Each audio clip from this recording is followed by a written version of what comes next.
Welcome to the Highly Sensitive and Strong podcast. I'm Daphne Lee, a former anxiety sufferer turned holistic anxiety coach, mindfulness teacher, mom, and guide for highly sensitive people.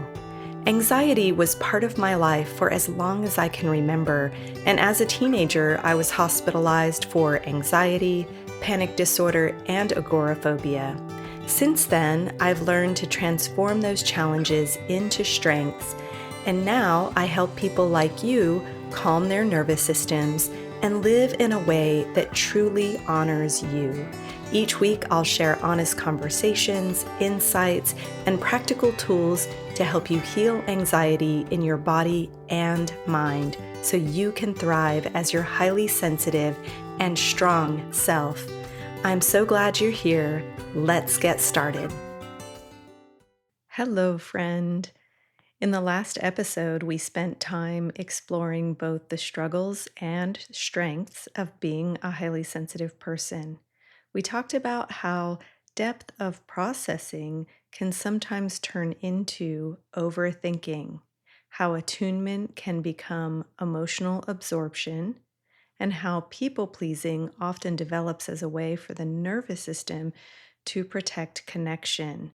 And if you listen to that conversation, you might have noticed that many of those patterns have something in common. They are not simply personality traits, they're adaptations. They are ways the nervous system learns to navigate environments that sometimes feel overwhelming, unpredictable, or emotionally intense. Which brings us to today's conversation. Once someone begins to understand their sensitivity, the next question that almost always emerges is, how do I protect my energy without becoming closed off? How do I remain kind, empathetic, and open without constantly exhausting myself? The answer, more often than not, has to do with boundaries. But boundaries can feel complicated for highly sensitive people, not because we lack awareness or because we lack compassion, but because our nervous systems are wired to track the emotional environment around us so carefully, and that often leads to not wanting to disappoint others. So today we're going to explore three things together. First, why boundaries often feel difficult for highly sensitive people. Second, how boundaries actually support nervous system regulation. And finally, I'll share a few small practical boundary practices that can help you begin protecting your energy without hardening your heart. So let's take just one deep breath together before we dive in. Just invite a long inhale and release the breath fully out.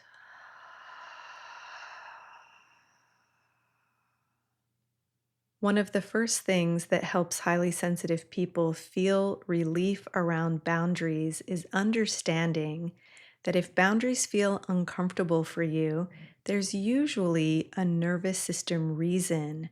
Highly sensitive nervous systems tend to be incredibly attuned to emotional cues. You notice subtle shifts in tone. You sense tension in a room before anyone names it. And you can often feel when someone is disappointed, frustrated, or hurt, even if they're trying to hide it. And that level of awareness can be a really beautiful strength, but it also means your nervous system becomes very aware of how your actions might affect other people. And when the nervous system perceives that someone might feel upset, disappointed, or disconnected, it often tries to prevent that experience. And this is where something called the fawn response can develop. Many people are familiar with the fight, flight, or freeze responses, But there's another response that's also very common among highly sensitive people, especially those who grew up in emotionally intense environments. And that response is called fawning, which is the nervous system's attempt to preserve safety through accommodation. It might look like saying yes when your body actually wants to say no. It could be over explaining yourself so that no one misunderstands you. And it might show up as softening your own needs before anyone asks you to, or even ignoring your own needs in an attempt to prioritize everyone else in your life. So, from the outside, this can appear as if you're being kind or flexible, but internally, it can feel like constant self adjustment. And over time, that adjustment becomes exhausting. Another layer that often complicates boundaries for highly sensitive people is being sensitive to conflict. Because sensitive nervous systems tend to process emotions deeply, conflict can feel especially activating. Even small disagreements may trigger a surge of adrenaline or cause emotional flooding. So the nervous system learns something very quickly, and that is to avoid conflict at all costs. Keep the environment calm and do whatever you can to preserve your connections.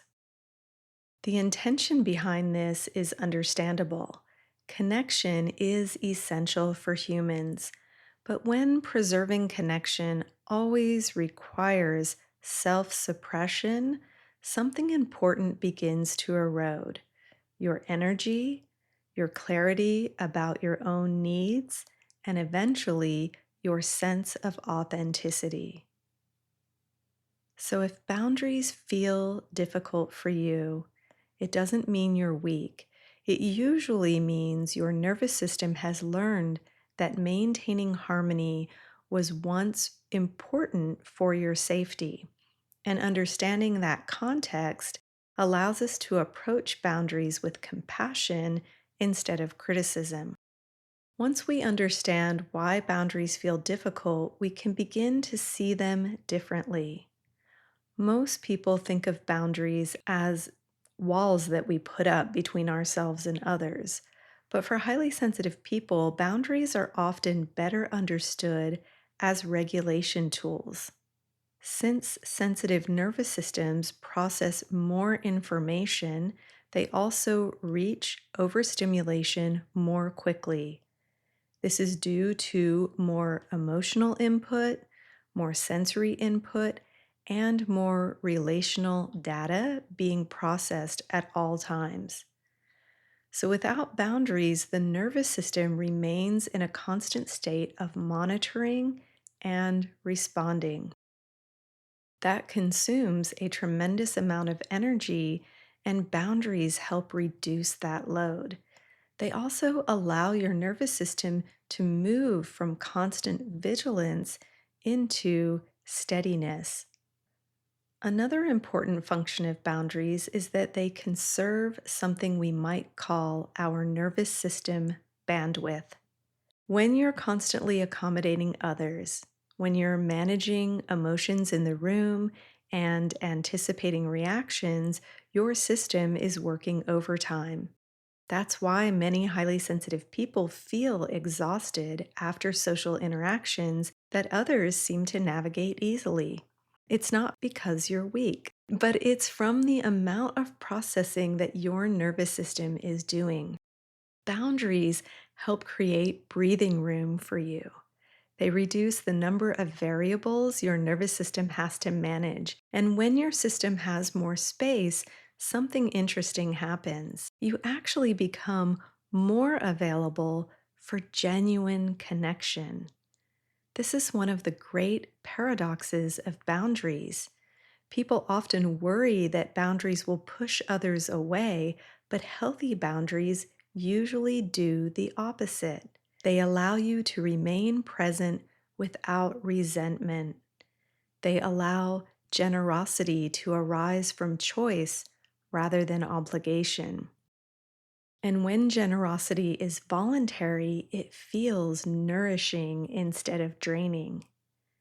When I was working in a medical clinic and seeing patients throughout the day, I eventually realized that the standard 30-minute lunch break was not enough time for my nervous system to recover. I needed time to finish my last appointment, transition mentally, eat something nourishing, and reset before beginning a full afternoon of sessions. And without that space, I noticed I was starting the afternoon already depleted, and it made it much harder for me to show up fully for the people I was working with. So I spoke with the clinic manager and asked for a full hour for my lunch breaks instead. Not because I wanted to work less, but because I wanted to maintain the quality of presence I was bringing to my clients. That small adjustment made a significant difference, and it became a really simple example of how boundaries are not about withdrawing from responsibility. They're about creating the conditions that allow you to show up well. So rather than thinking of boundaries as walls, it may be more helpful to think of them as filters. They help your nervous system decide what to let in, when to pause, and what needs more space. When people first begin practicing boundaries, they often imagine something dramatic: confrontations, firm declarations, or major shifts in your relationships. But in reality, most healthy boundaries begin very quietly. They begin with small pauses, small clarifications, and moments of self honesty. So let's explore a few examples. One of the simplest micro boundaries is learning to pause before responding. If someone asks you for something and your instinct is to answer immediately, try inserting a little space. You might say, "Let me think about that and get back to you." That small pause allows your nervous system to check in with itself before automatically accommodating. Another helpful boundary involves time and pacing. Highly sensitive nervous systems often need recovery time between activities. Without it, overstimulation can accumulate quickly. So, protecting time between your commitments, limiting how many social events you schedule in a week, or allowing evenings to remain quiet can make a tremendous difference in your capacity. Another subtle boundary involves emotional differentiation, meaning when you feel strong emotion around someone else's experience, you can gently ask yourself, "Is this feeling mine?" Or, "Am I responsible for carrying this?" Sometimes simply asking that question allows your nervous system to release emotional weight that was never meant to be yours. And finally, boundaries sometimes look like very simple honesty. Instead of long explanations, a regulated statement might sound like, "I'm not able to do that right now." It's simple, kind, and clear, and it's often more effective than a lengthy justification. Boundaries do not require you to become rigid. They simply invite you to include your own nervous system in the equation. If you're a highly sensitive person, your empathy and attunement are real strengths. They allow you to notice nuance, they allow you to respond to others with care, but empathy without boundaries eventually becomes depletion, and depletion is not sustainable. Boundaries help your nervous system remain open without becoming overwhelmed, and they allow your sensitivity to stay connected to the world instead of withdrawing from it. In the next episode, we're going to go one step deeper and talk about nervous system regulation itself, because boundaries help reduce overwhelm, but regulation helps the body recover once stimulation has already occurred. And when those two pieces begin working together, something powerful happens. Sensitive nervous systems stop feeling fragile and they begin to feel more resilient. Until then, be gentle with yourself. Your sensitivity is not a flaw, it is a form of awareness. And with the right support, it becomes strength. I'll see you next time.